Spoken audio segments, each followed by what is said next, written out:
नमस्कार दोस्तों, स्वागत है रामायण के नेक्स्ट एपिसोड में। आज हम आगे की कथा करते हैं। रावण का वध हो गया है और उसकी स्त्रियां विलाप कर रही हैं।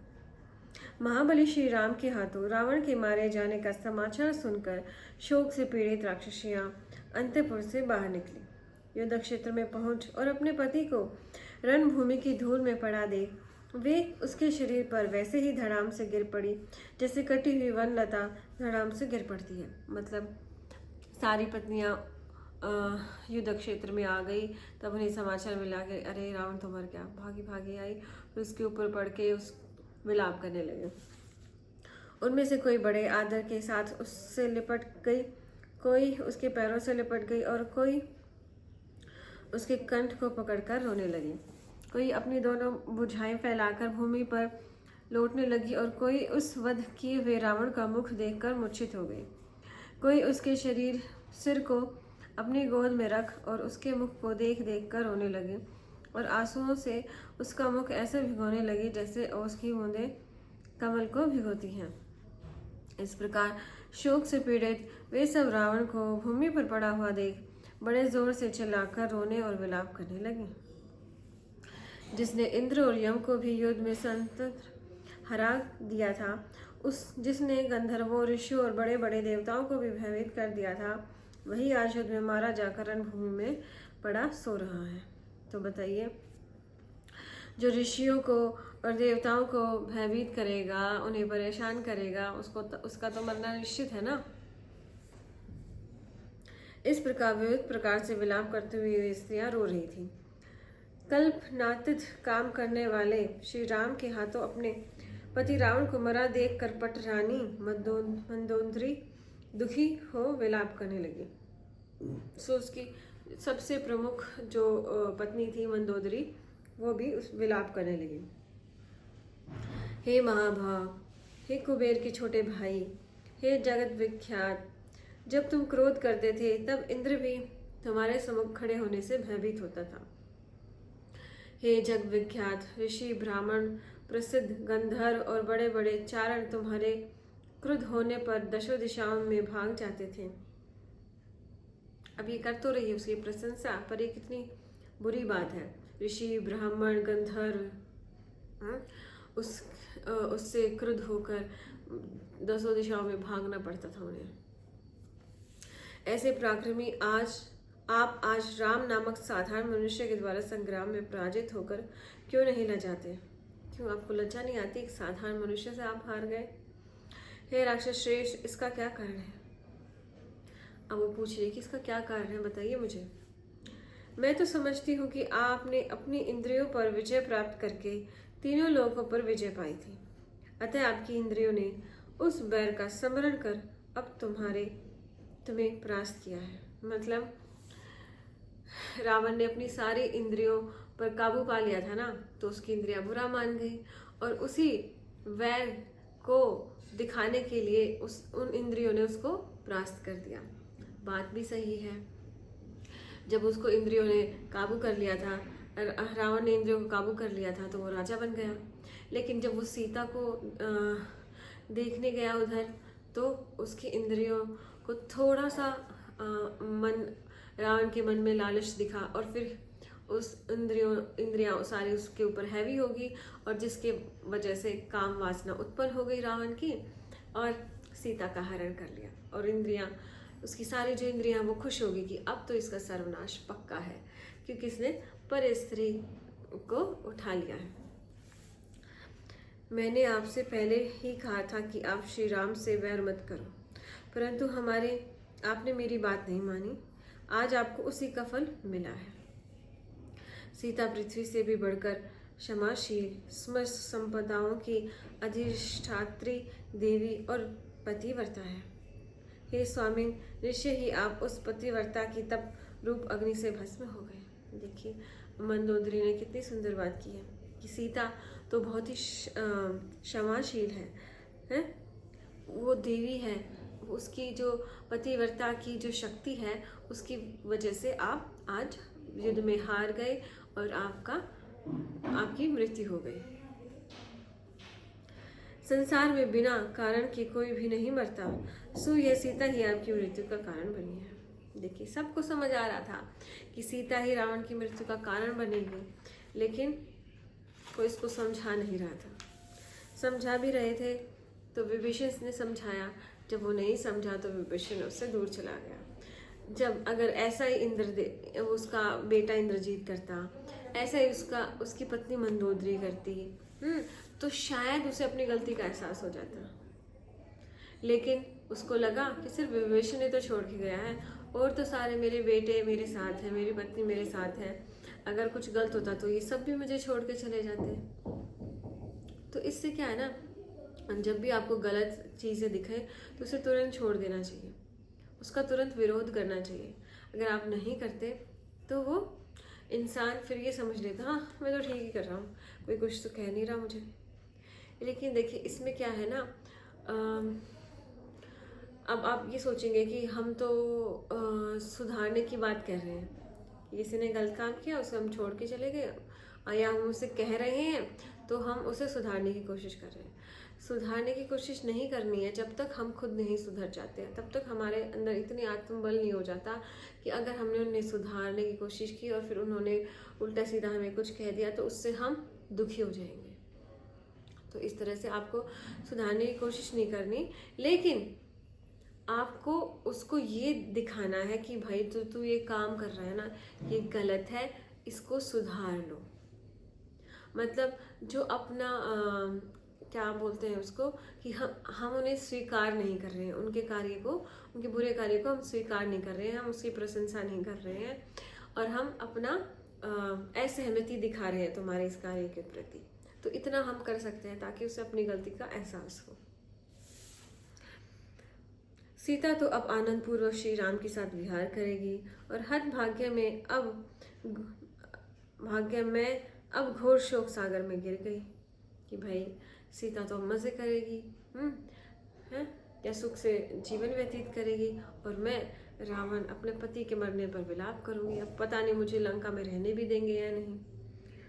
हाँ, मेरे हृदय को धिक्कार है जो आपके मरने पर वे शोक से पीड़ित होकर यह फटकर शस्त्र टुकड़ों में नहीं हो जाता। अब वो बोल रही है कि भाई इतना बड़ा दुख है, लेकिन फिर भी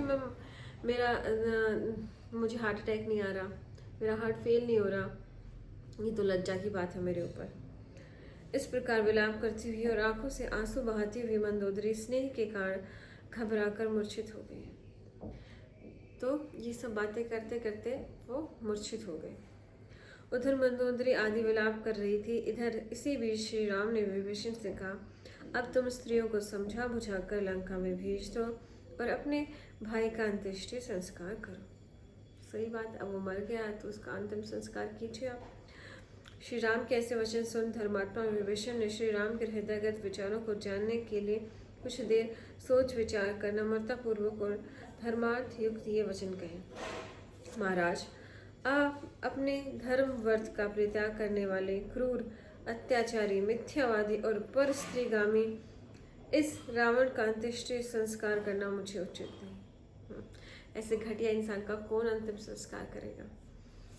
रावण यद्यपि बड़ा होने के कारण मेरा पूज्य था, मतलब जो भी हमसे बड़े हैं वो सब हमारे पूज्य हैं, परंतु वह इस योग्य नहीं कि मैं उसका अंत्येष्टि संस्कार करूं, क्योंकि यह भाई के रूप में मेरा शत्रु था और सदैव सबकी बुराई करने में लगा रहता था। जो अपने आप को बहुत अच्छा समझता है ना, और जिसको अपने ऊपर घमंड होता है, वो हमेशा दूसरों की बुराई करेगा।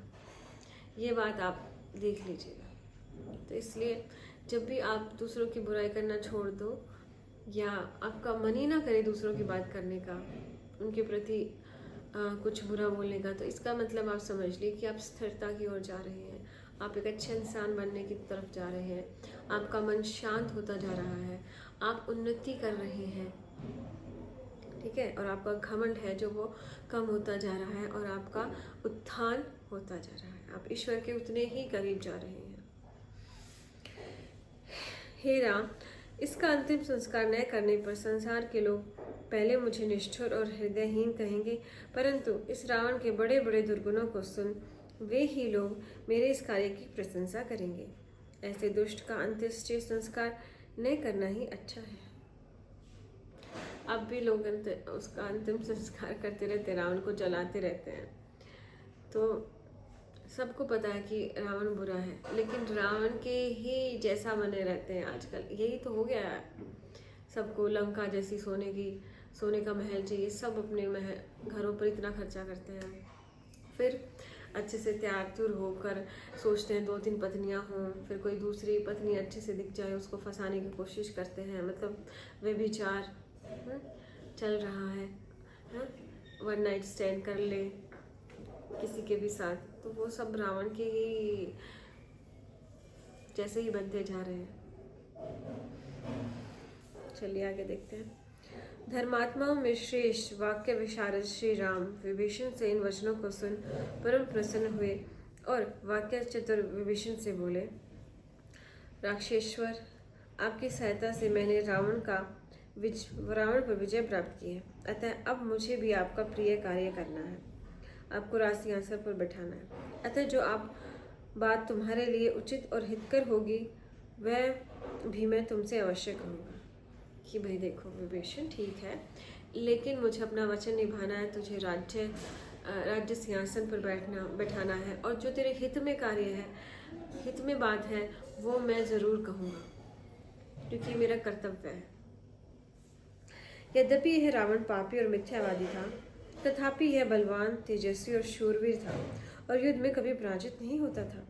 अतः आपको इसका संस्कार करना ही चाहिए। देखिए, पापी था, मिथ्यावादी था, लेकिन उसने इतना बल इकट्ठा किया था, इतना तेजस्वी था वो, इतना शूरवीर था, इतना पढ़ा लिखा था, तो उसका जो इतना उसमें टैलेंट था, जो उसने इतनी मेहनत करी थी, हमें उसका भी सम्मान करना चाहिए। और इसकी वजह से हमें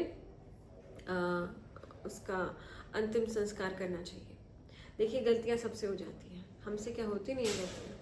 तो ये थोड़ी ना है कि हमें समाज बिल्कुल ही ऐसे निकाल देगा, हमारा अंतिम संस्कार ही नहीं करेगा बिल्कुल। तो रावण से एक गलती हो गई बाद में, और पहले जैसे वो देवताओं को डरा के रखता था, अपना मतलब घमंड था उसे अपने बल पर, लेकिन और तो इतनी अच्छी बातें थी उसमें।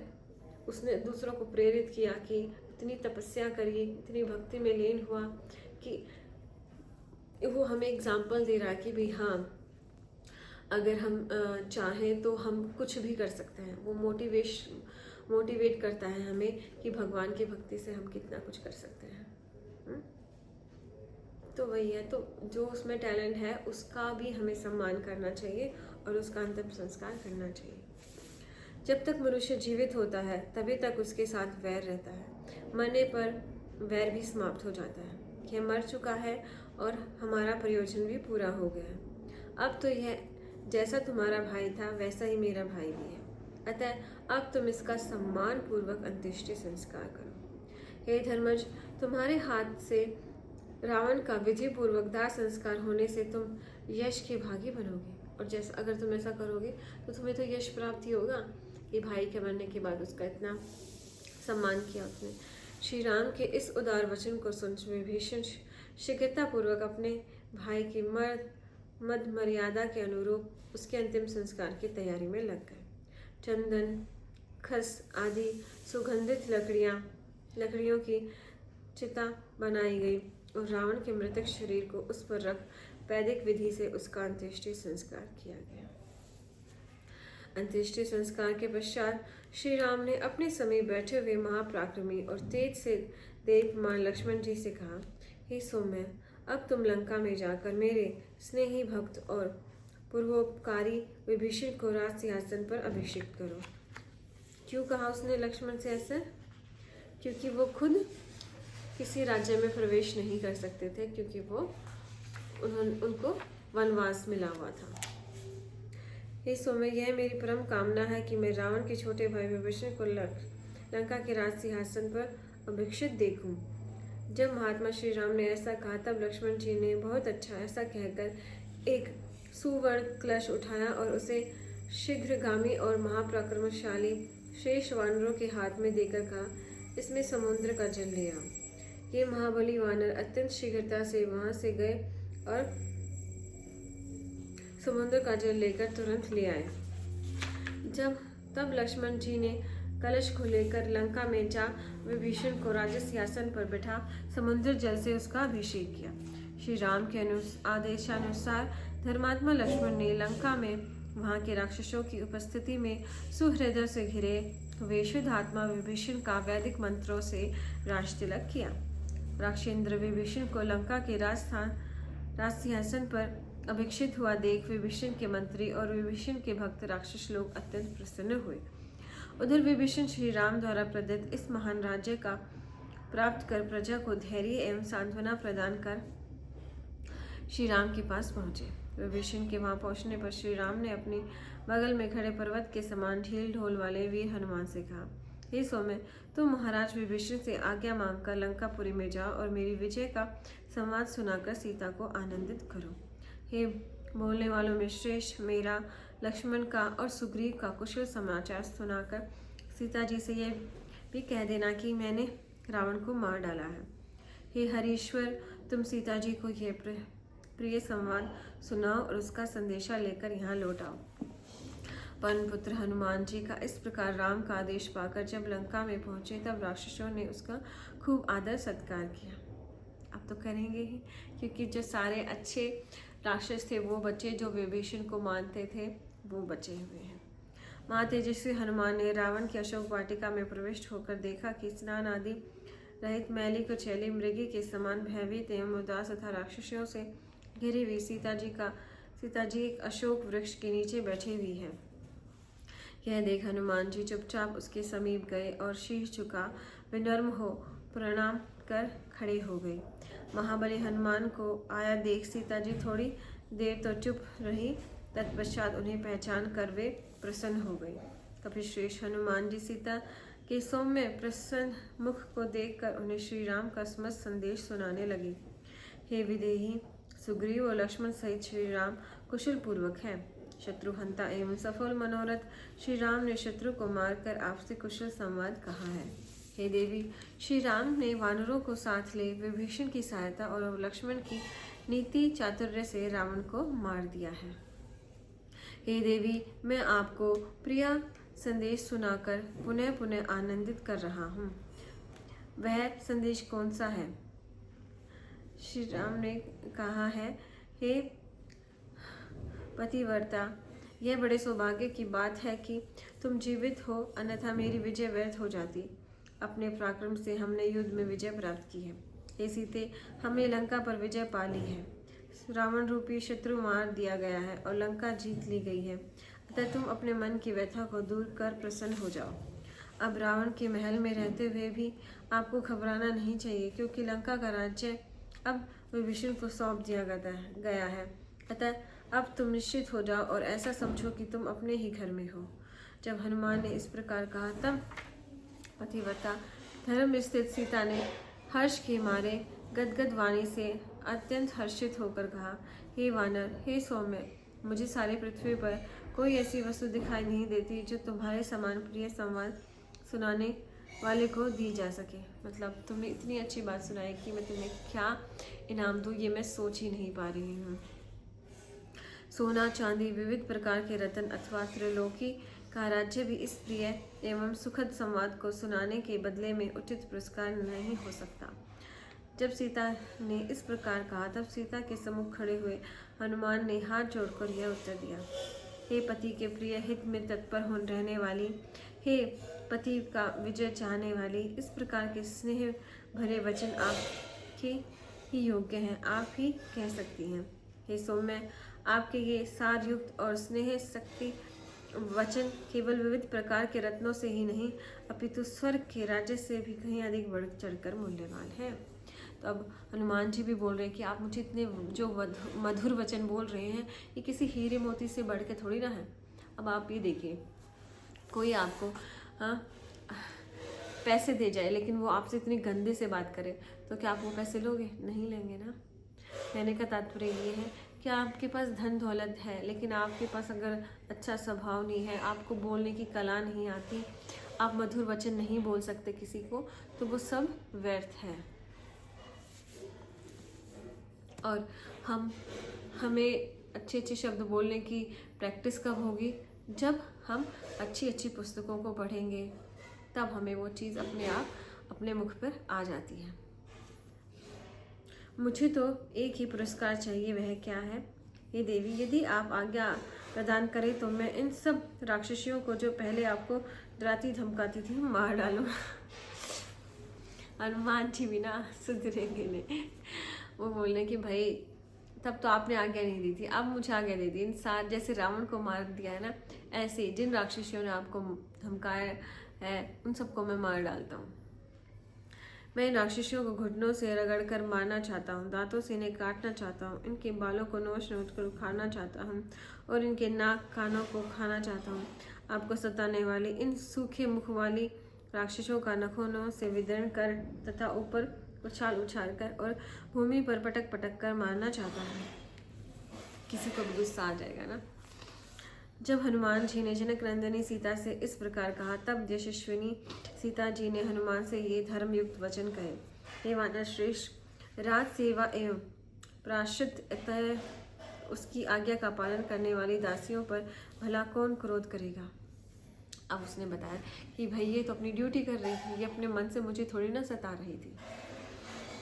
मैंने यह सब दुख विपरीत भाग्य दोष से और पूर्व जन्म में किए हुए दुष्कृतों के कारण पाया है, क्योंकि अपना किया हुआ ही भोगा जाता है।